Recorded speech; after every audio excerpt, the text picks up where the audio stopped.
منصور صاحب اگر آپ رسپونڈ کرنا چاہیں ریما کو تو. اچھا میں اس پہ اس کو میں اب لیگل پیرائے سے تھوڑا باہر ڈیل کرتا ہوں ود ڈیو الاؤنس.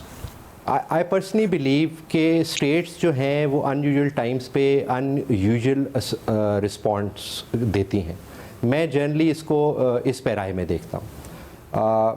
اس کو ہم تھوڑا بڑے کینوس پہ دیکھیں تو آفٹر 9/11 امریکہ نے گوانتانامو بے کیا. میں کسی صورت میں کمپیریزن نہیں کر رہا اس کا political, please do not take it that way. میں اس کو صرف لیگل پیرائے میں لے کے آ رہا ہوں کہ انہوں نے ایک ایکٹ پاس کیا جس کو ملٹری کمیشن ایکٹ کہا.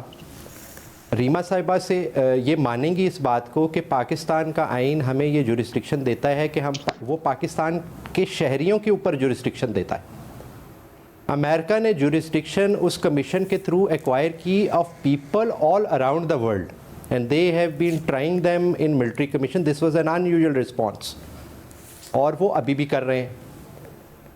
اب ہم لوگوں نے 2015 میں ہماری پارلیمنٹ بیٹھی, اس نے ایک ان یوزول رسپانس دیا, اس نے کانسٹیٹیوشنل کور دیا ملٹری کورٹس کو, اور اس کے تحت ملٹری کورٹس میں لوگ ٹرائی کیے گئے. آئی بلیو یہ کچھ 650 کے اراؤنڈ لوگ ٹرائی کیے گئے ملٹری کورٹس میں from 2015 to 2019 under different amendments.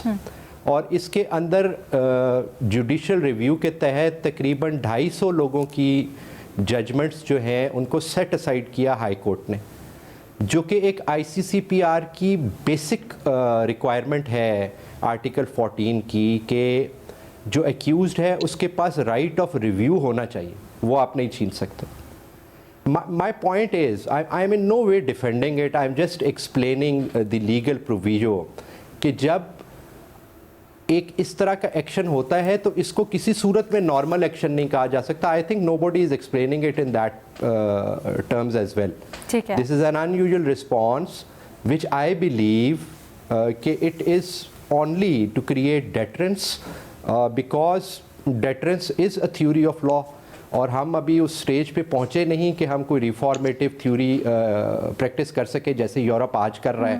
ہم آج کا یو کے تو ملٹری ٹرائلز نہیں کرتا, لیکن 1920, 21, 22 میں ود امپیونٹی یو کے نے ملٹری کورٹ کے ٹرائلز کیے ہیں آئرش سیولینز کے, اور ان کو ہینگ کیا ہے ود امپیونٹی. میں یہ ہرگز نہیں کہہ رہا کہ اس کو کمپیریزن کیا جائے.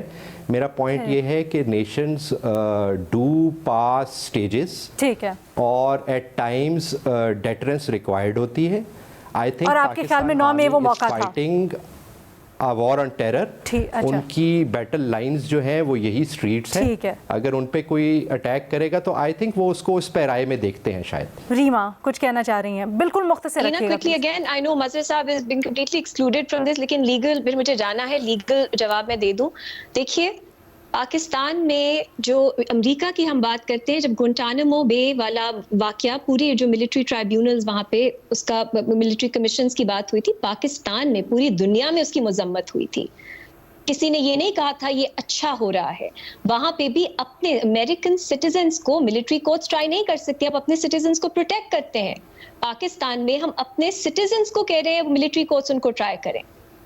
جب سانحہ ہوا ہمارا دسمبر 2014 میں آرمی پبلک اسکول کا, اس کے بعد جب ملٹری کورٹس کی بات ہوئی کہ دہشت گردی کے واقعات ملٹری کورٹس ٹرائی کریں گی مذہب سے جڑے, تو آپ کو آئینی امینڈمنٹ کی ضرورت تھی.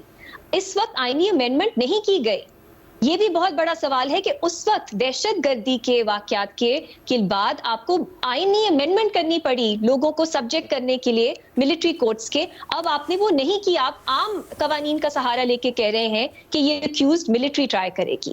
یہ بھی بہت بڑا سوال ہے ہمارے لیے. تیسرا الینا, ہمارے پاس ایک اینٹی ٹیررزم ایکٹ موجود ہے.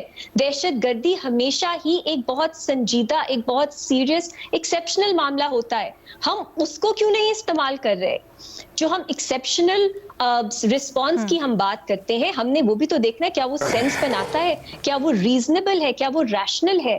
اور جب ریاست کوشش کرتی ہے کہ وہ ایکسیپشنل سرکمسٹانسز کو استعمال کر کے اپنی پاورز, اپنے جو لوگوں کے سٹیزنز کے حقوق ہیں ان کو ان کی خلاف ورزی کرے تو ہمارا کام as legal professionals as civil society ہے اس پہ چیک کرنا, ان کو اکاؤنٹیبل ٹھہرانا, یہ دیکھنا کہ کیا وہ جو ایکسکیوز دے رہے ہیں وہ سینس بھی بناتی ہے یا نہیں بناتی.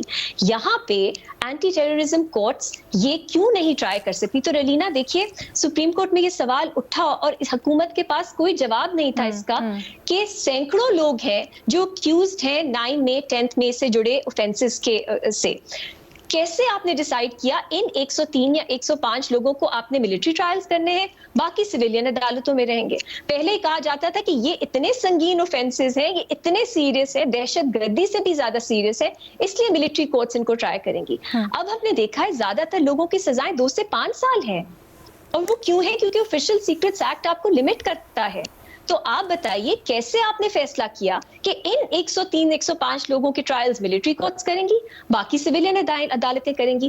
اتنی زیادہ کانٹرڈکشنز ہمیں نظر آتی ہیں 9-10 مئی کے بعد جو بیانیہ بنایا گیا اور جو اقدام لیے گئے, جو ڈیلیز تھے پروسیس میں, ان سب نے, اور جو سیکریسی ہے بالکل اس میں ہمارا جو حق ہے as citizens of Pakistan to know the truth, to get to justice, وہ بھی ریاست نے ہمارا یہ حق جو ہے اس کو بھی ہم سے چھین لیا. کیونکہ اب آپ کہیں گے کہ یہ کنوکشنز ہو گئی ہیں, یہ اکاؤنٹیبلٹی ہے, لیکن میں پھر سے وہ بات کروں گی, کیا یہ سچائی ہے, کیا یہ حق ہے, کیا یہ سچ ہے؟ میری نظر میں نہیں ہے. اور الینا, جب پہلے دہشت گردی کے واقعات کے خلاف ملٹری کورٹس کے فیصلے آئے, پشاور ہائی کورٹ نے سینکڑوں کی تعداد میں کہا فیئر ٹرائل رائٹس جو ہیں وہ پوری طرح فلفل نہیں کیے گئے, اور انہوں نے نل اینڈ وائڈ ڈکلیئر کر دیے وہ ٹرائلز. لیکن پھر سپریم کورٹ نے پشاور ہائی کورٹ کا فیصلہ جو ہے اس کو سسپینڈ کر دیا, اور ہمیں نہیں معلوم کہ ان سینکڑوں لوگوں کے ساتھ کیا ہوا. پشاور ہائی کورٹ نے جب کہا کہ ان کی بالکل فیئر ٹرائل رائٹس جو ہیں وہ وائلیٹ ہوئے, سپریم کورٹ نے سسپینڈ کر دیا. اب جو ریویو کی بات ہے نا, وہ اپیل ہے کہ آپ نے ایویڈنس کو بھی پھر سے, فیکٹس کو آپ نے پھر سے اسیس کرنا ہے. پاکستان میں ملٹری کورٹس کی جو اپیل ہے وہ ملٹری کورٹس آف اپیل میں ہوتی ہے, پھر چیف آف آرمی سٹاف کے پاس ہوتی ہے. سویلین عدالتیں بہت محدود گراؤنڈز پہ اسیس کر سکتی ہیں, ریویو کر سکتی ہیں ان فیصلوں کو. تو یہ کہنا کہ آئی سی سی پی آر کے تحت جو اپیل کا حق ہے وہ پورا ہوتا ہے یہاں پہ, نہیں ہوتا. اور یہ بھی کہا ہے ہیومن رائٹس کمیٹی نے ان کی اسیسمنٹ. میں اس کے اوپر بھی آنا چاہتی ہوں.